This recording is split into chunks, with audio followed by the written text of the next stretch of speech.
OJ Mayo, born in Huntington, West Virginia, back in 1987, he exploded onto the high school basketball scene, racking up Mr. Basketball USA honors and making the Parade All-American list twice. He rolled into USC for one season in 2007, lighting up the court and earning first-team All-Pac-10 honors. Later, the NCAA stripped USC of all 21 wins from that season after finding he'd taken improper benefits, ending his amateur eligibility retroactively. He got drafted 3rd overall in 2008 by Minnesota, but before he could even unpack, he was traded to Memphis, 4 seasons there. And in 2011, he picked up a 10-game suspension for testing positive for DHEA, which he blamed on an energy drink. Then came Dallas in 2012, where he averaged over 15 points a game, and Milwaukee in 2013 with a 3-year deal worth around $24 million.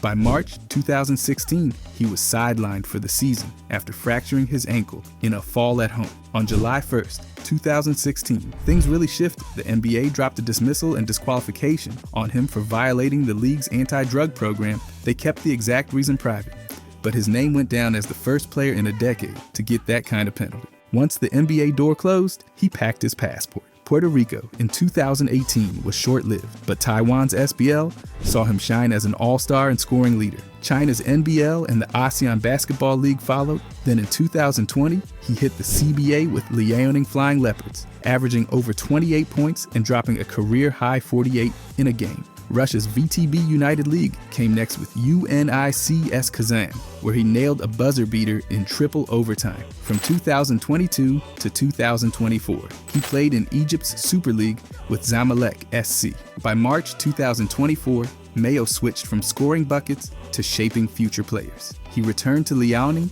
as an assistant coach for their youth team, gearing them up for the 2025 national game. Even though he's been eligible for reinstatement since 2018, he's never stepped back onto an NBA court, instead carving out an entirely different chapter overseas and now from the sidelines, guiding the next generation with all that on-court experience and his well-traveled career path. Jontay Porter, born in Columbia, Missouri in 1999, he made his name at Missouri from 2017 to 2019, winning SEC 6th Man of the Year and landing on the SEC All-Freshman team. Despite the hype, serious knee injuries, including a torn ACL and MCL, kept him out of the 2019 draft. He eventually signed with Memphis in March 2020, splitting time with their G League affiliate, the Memphis Hustle. After that came the Wisconsin Herd in 2022, a short stint with the Motor City Cruise, and finally, a 2-way deal with Toronto,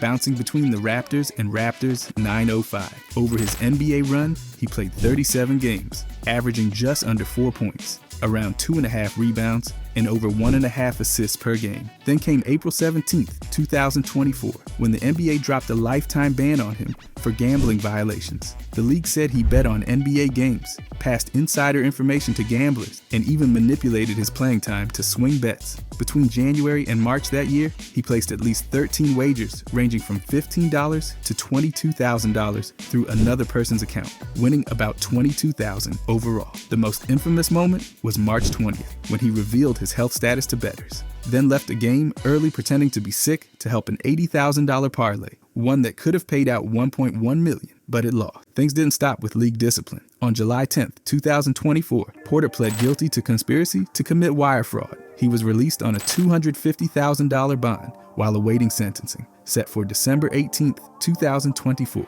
with a possible prison term of about 3.5 to over 4 years. His legal conditions included giving up his passport, which shut down his attempt to continue his career in Greece. A judge denied his request, citing travel restrictions tied to his release terms. Now in mid-2025, Porter's still permanently banned from the NBA. He hasn't played overseas because of the court's constraints, and with sentencing on the horizon, his future in basketball, at any level, is frozen. What started as a promising path through Missouri, G League, stops, and the NBA has ended with him off the court entirely, waiting to see how much of the next few years he'll be spending behind bars instead of playing the game. Chris Anderson. Before the tattoos and the championship ring, he was grinding it out in China and the minor leagues in the United States. His break came in 2001 when he became one of the first players called up from the then NBDL to the NBA. landing with Denver. He played with the Nuggets until 2004, then moved to New Orleans, building his reputation as an energy guy off the bench. That run hit a wall on January 25, 2006. The NBA dismissed and disqualified him for violating the anti-drug policy, citing a drug of abuse, which covers substances like cocaine, PCP, LSD, or amphetamines. He fought the ruling through a grievance, but by March the arbitrator sided with the league, and the ban stuck. Anderson spent the next 2 years in rehab, living with an advisor in Denver and taking regular drug tests while waiting for another chance. That chance came on March 4, 2008, when the NBA and NBPA reinstated him. A day later, New Orleans brought him back. His game and image took off from there, returning to Denver later in 2008 through 2012 and then joining Miami. With the Heat, he was part of the squad that won the 2013 NBA championship. He kept bouncing around after that, with Memphis in 2016, and then Cleveland, where an ACL tear in December 2016 effectively ended his NBA run. He was waived and never returned to an NBA roster. Official retirement came in 2017, but Anderson wasn't quite done with basketball. He joined the Big Three League, playing for Team Power and helping them win the 2018 championship. That was his last known professional basketball appearance. Since then, there's been no public record of him coaching or working in an official basketball role. From his unconventional start overseas to the ban and grueling path back to lifting a trophy with Miami, Anderson's career was anything but predictable. His final chapter on the court might have been in a 3-on-3 league, but his legacy as one of the most recognizable role players of his era, with a career built on hustle, defense, and an unmistakable presence, is set in stone, even if he's now far from the spotlight. Donald Sterling. Born Donald Samuel Tokowitz in Chicago in 1934, he moved to Los Angeles as a kid and eventually changed his last name, figuring Sterling would open more doors for business. He excelled in high school gymnastics, got his bachelor's from California State University, Los Angeles in 1956, and a law degree from Southwestern Law School in 1960. He started as a lawyer, but made his fortune in real estate, building a massive portfolio that at one point included over 100 Los Angeles properties. In 1981, he bought the San Diego Clippers for $12.5 million.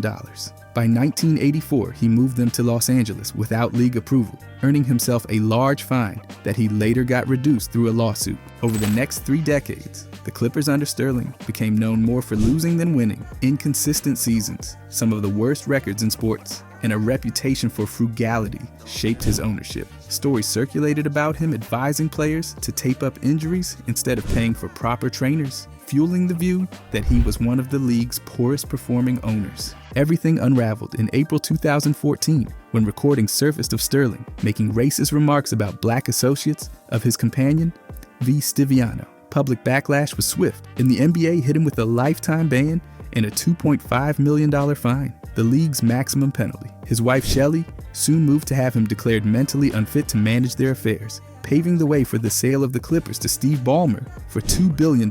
Sterling fought it in court, but by August 2014, the sale was finalized. Even after the ban, Sterling's wealth remained intact. With the Clippers sale proceeds and his extensive real estate holdings, his net worth has been estimated at nearly $2 billion or more. He's still married to Shelley, despite a brief divorce filing in 2015 that was withdrawn the next year. These days, he lives in California, often spotted in Malibu, still very much part of the real estate world, but with no official ties to professional basketball. From a legal career to a property empire, to one of the most infamous scandals in NBA history, Sterling's story now sits as a cautionary tale. A lifetime ban ending one of the longest and most controversial ownership runs the league has seen. Mitchell Wiggins, born in Kinston, North Carolina, on September 28, 1959, he carved out his path through college basketball at Truett McConnell, then Clemson, before making his biggest mark at Florida State from 1981 to 1983. There, he averaged about 23 points and 9 rebounds a game,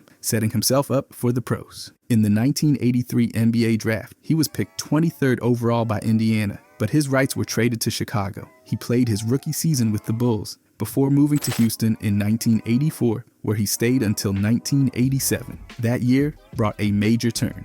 He and teammate Lewis Lloyd were suspended for 2.5 years under the league's anti-drug policy after testing positive for cocaine. The ban kept him off the court until the 1989-90 season, when he came back strong for Houston, averaging about 15.5 points per game. After leaving the Rockets in 1990, Wiggins later played the 1991-92 season with Philadelphia, wrapping up 6 NBA seasons and 389 games. Across his career, he averaged 10 points, just over 3 rebounds, and 1.6 assists per game, while shooting 46% from the field. His basketball journey didn't stop there. Wiggins went international, suiting up in Greece for clubs like Milan, Sporting, and Panionios, in France for Le Mode, and in the Philippines for the Tondenya 65 Rum Masters. He also kept competing in smaller U.S. leagues like the XBA well into the early 2000s, including time with the Spearfish Black Hills Heat. On the world stage, Wiggins represented the United States at the 1982 FIBA World Championship, where the team won the silver medal. Off the court, he married former Canadian Olympic sprinter Marita Payne Wiggins and raised 6 children, including NBA All-Star Andrew Wiggins, along with Mitchell Jr., Nick, and daughters Stephanie, Angelica, and Taya. Wiggins passed away on September 9, 2024, at 64 years old. His death brought tributes from the NBA, the Rockets, and fans who remembered both his talent and his resilience. In early 2025, he was inducted into the North Lenoir Hall of Fame, honoring his contributions to the game and his lasting connection to his hometown. Rest in peace, Mitchell Wiggins. Jaylen Harris. Born in Dallas, Texas on August 14, 1998, he played 2 seasons at Louisiana Tech before transferring to Nevada. There, he became one of the top scorers in the country, averaging over 21 points a game and earning first-team All-Mountain West and Newcomer of the Year honors. That run helped him get drafted 59th overall by Toronto in the 2020 NBA Draft.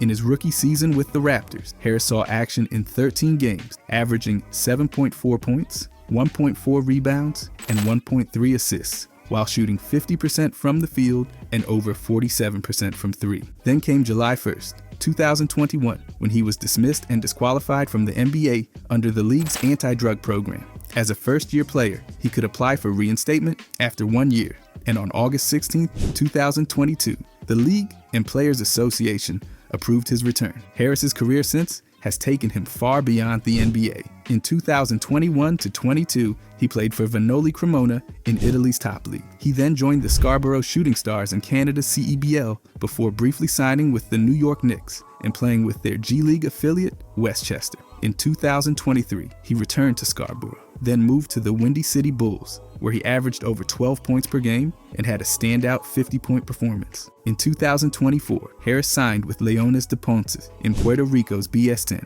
then with the Saskatchewan Rattlers in the CEBL. Later that year, he headed to China, first with Jiangxi Ganqi in the NBL, then with the Nanjing Monkey Kings in the CBA. By 2025, Harris was back in Canada, signing with the Winnipeg Sea Bears in the CEBL, where he's currently playing. While he hasn't returned to the NBA, his career has spanned Europe, the G League, Latin America, China, and multiple Canadian teams, showing he stayed active and productive across different levels of professional basketball. His journey has been less about one league and more about finding opportunities to play and contribute wherever the game takes him. Richard Dumas, born May 19, 1969, in Tulsa, Oklahoma. He's the son of former ABA player Rich Dumas.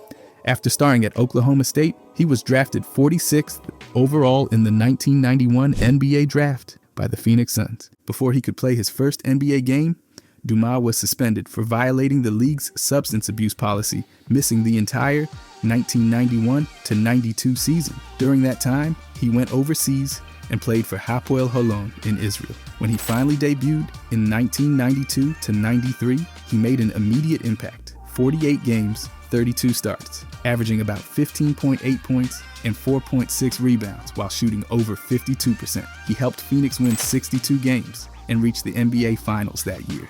But his rise was derailed again. The league hit him with another full season suspension in 1993-94, once more for substance abuse policy violations. He returned in 1994-95 with the Suns, but played just 15 games, averaging 5.5 points. His final NBA stop came in 1995-96. with the Philadelphia 76ers, coached by John Lucas, where he appeared in 39 games and averaged just over 6 points. After leaving the NBA, Dumas extended his career internationally and in minor leagues. He played in Greece for Gymnastikos S. Larissas, suited up in the USBL for the Westchester Wildfire, and stayed active in pro basketball until around 2003. In later years, he's been candid about the personal battles that shaped and shortened his career. He's spoken openly about dealing with substance abuse and mental health challenges, including anxiety in big crowds and the pressures that came with NBA life. Fans who watched him in his short peak still talk about his athleticism and scoring ability,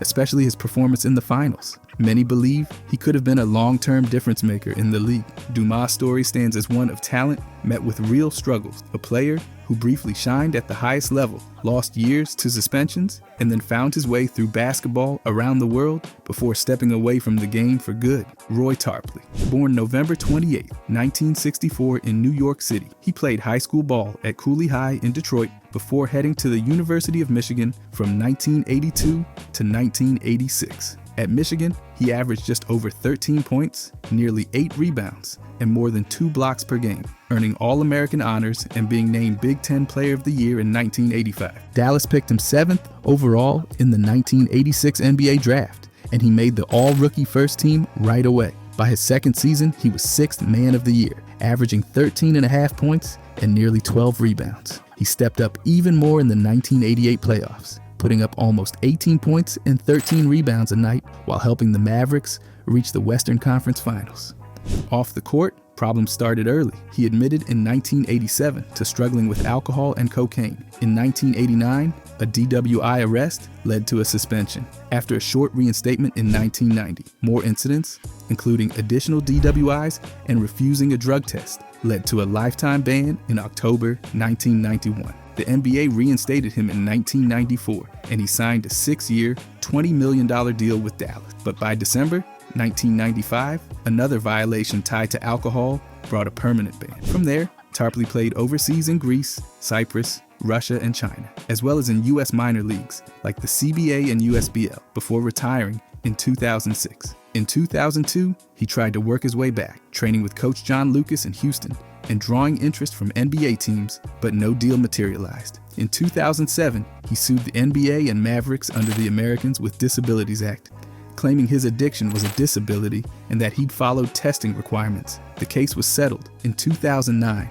with terms undisclosed. Tarpley died January 9, 2015 in Arlington, Texas, at age 50. While no official cause was released, reports pointed to liver failure. Mavericks owner Mark Cuban summed up his legacy by saying Tarpley could have been an incredible player. His story remains one of huge talent, overshadowed by personal battles, with a career that burned bright but ended far too soon. Rest in peace, Roy Tarpley. Chris Washburn, born May 13, 1965. He came out of NC State as one of the most hyped big men of his class. Golden State picked him 3rd overall in the 1986 NBA draft, expecting a franchise-changing center. His rookie year with the Warriors in 1986 to 87 and part of 1987 to 88 showed flashes, but across 72 total NBA games, split between Golden State and a later stint with Atlanta, he averaged just over 3 points, around 2.5 rebounds, and a fraction of an assist per game. The talent was there, but so were the issues. Washburn became the 6th player in NBA history to get a lifetime ban under the league's anti-drug policy. The penalty came after 3 violations in 3 years, with the final relapse happening during his time with the Hawks. In June 1989, the NBA handed down the lifetime ban. Though he technically could have applied for reinstatement after 2 years, he never made it back. Life after basketball was rough. Through the 1990s, Washburn battled severe personal struggles that led to a 3-year prison sentence for drug possession. Reports later detailed periods of homelessness, painting a stark picture of how far he'd fallen from being a top 3 draft pick. By 2012, though, there was a different story. At 45 years old, Washburn was 12 years sober. He'd built a successful business and was involved in his community, using his own experience to help others avoid the same mistakes. The man who once lost everything to addiction had found a way to rebuild, even if it came long after his NBA window had closed. From a dominant college career to a short and troubled NBA run to prison and redemption, Washburn's journey remains one of the league's most extreme examples of unrealized potential and of how life after the game can take turns far beyond the court. Eddie Johnson. Born February 24, 1955 in Ocala, Florida, he built his reputation at Auburn before being drafted 49th overall in the third round of the 1977 NBA draft by the Atlanta Hawks. Across 10 NBA seasons from 1977 to 1987, he played in 675 games, averaging just over 15 points per game. He earned All-Star nods in 1980 and 1981, and made the NBA All-Defensive Second Team in both 1979 and 1980. But off the court, Johnson was battling a cocaine addiction that shadowed his entire career. Multiple suspensions marked his time in the league, and in 1986, he entered rehab in an attempt to address the problem. The turning point came on December 6, 1987, when the NBA permanently banned him for failing to follow through with the mandatory drug counseling that was part of his reinstatement conditions. That ended his career for good, with no return to the league. Life after basketball spiraled further. Johnson racked up a long list of criminal convictions: burglary, battery, robbery, drug possession, and resisting arrest among them. The most serious came in 2008, when he was convicted of the sexual battery of an 8-year-old girl. That conviction resulted in a life sentence without the possibility of parole. He remained in prison until his death on October 26, 2020, at the age of 65, reportedly from an undisclosed illness. From two-time All-Star and defensive standout to permanent NBA exile and life behind bars, Johnson's story is one of sharp contrast. A career that once held consistent on-court production and accolades, ultimately overshadowed by addiction, repeated legal troubles, and a final chapter spent in prison. John Drew, born September 30th, 1954, in Vredenburg, Alabama. He made his mark at Gardner-Webb University before being drafted 25th overall in 1974 by the Atlanta Hawks. As a rookie, he averaged 18.5 points and 10.7 rebounds per game, led the league in offensive boards, and earned all-rookie first-team honors. He became a two-time All-Star in 1976 and 1980 and put up over 20 points a game in 5 different seasons. In 1975 to 76, he averaged 21.6, and the next year, nearly 25. Across 11 NBA seasons with Atlanta and later Utah, he scored 15,291 points for a career average of 20.7 per game, along with just under 7 rebounds and nearly 2 assists. His career was also defined by battles with cocaine addiction. In the 1982 to 83 season, he missed 38 games while in rehab. He returned to form, but relapsed in 1985. In January 1986, Commissioner David Stern's newly strengthened substance abuse policy led to Drew's permanent ban after his third offense. At the time, he was with the Wyoming Wildcatters in the CBA, where he had been named Newcomer of the Year and made the All-CBA first team. The ban made him ineligible to return before 1987 to 88, but he never played in the NBA again. After basketball, Drew largely stayed out of the spotlight. By 2002, he spoke publicly about overcoming his addiction and revealed he was working as a taxi driver in Houston. Drew passed away on April 10, 2022, in Houston at age 67 after battling stage 4 bone cancer. His career remains a reminder of the NBA's turbulent cocaine era of the 1970s and 1980s, a time when the league's drug problem was both public and deeply damaging. His rise, peak, and fall became part of the backdrop that drove the NBA to overhaul its drug policy and move toward a stricter, more structured approach to rehabilitation and discipline. Rest in peace, John Drew. Michael Ray Richardson. Born April 11, 1955, in Lubbock, Texas, he starred at the University of Montana, earning 3 straight first-team All-Big Sky selections. The New York Knicks picked him 4th overall in the 1978 NBA draft, setting the stage for a career that would be both brilliant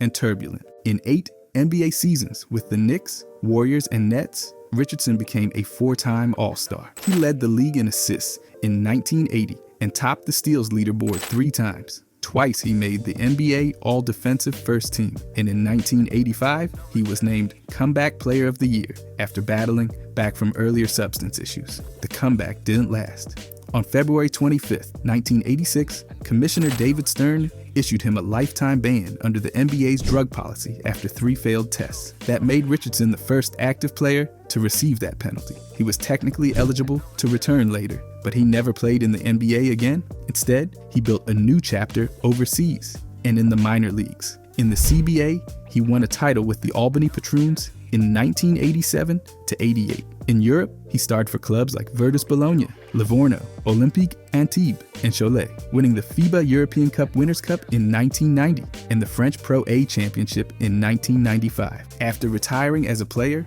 Richardson turned to coaching, leading teams in the CEA and NBL Canada from 2004 to 2014. His resume there included multiple championships and individual coaching honors. Today, Richardson lives in Oklahoma. He runs youth basketball clinics, co-owns a beauty salon, and even works as a kindergarten teacher. He's also the author of a memoir, Banned, which tells his story of NBA stardom, personal collapse, and rebuilding a meaningful life. From all-star point guard to life band, then to a decorated European career, in a second act as a coach and mentor, Richardson's path shows how someone can lose the biggest stage in basketball, yet still find success and purpose far beyond it. Dwayne Washington Sr., born in Eschwege, West Germany, in August of 1964, he grew up to become the older half-brother of Derek Fisher. His basketball path took him through Laredo College for 2 years, then on to Middle Tennessee State University for another 2. By 1987, the Washington Bullets picked him in the second round of the draft, 36 overall. He got a short NBA run, appearing in 19 games split between the New Jersey Nets and the Los Angeles Clippers. In September of 1988, his career took a sharp turn when the league suspended him for 2 years after he violated the NBA's substance abuse policy with cocaine use. That ban effectively shut the door on any momentum he had in the league. But it didn't end his basketball days. Washington found his groove in the Continental Basketball Association, where in 1989, he helped the Tulsa Fast Breakers win a championship. He later played in the United States Basketball League, and in 1992, he was named Playoffs MVP. His career became a passport full of stamps: France, Spain, Colombia, Venezuela, Israel, and back to Germany, eventually wrapping things up with Skyliners, Frankfurt, toward the late 1990s. The road after his playing days wasn't without trouble. In September of 2012, he was involved in a hit-and-run accident that injured a 70-year-old woman. By July of the next year, a court sentenced him to 60 days in jail, 18 months of probation, and 100 hours of community service. Despite the ups and downs, Washington's basketball journey shows just how far determination can take someone, even when the NBA chapter closes early. His story moves from small-town college gyms to pro locker rooms around the world, with the highs of winning titles overseas and the lows of off-court challenges. It's a career that zigzagged across leagues, continents, and circumstances, always anchored by his talent for the game. Today, his name still pops up in conversations about players whose careers took unexpected turns, a reminder that life after the NBA can be just as complex, unpredictable, and full of chapters worth telling.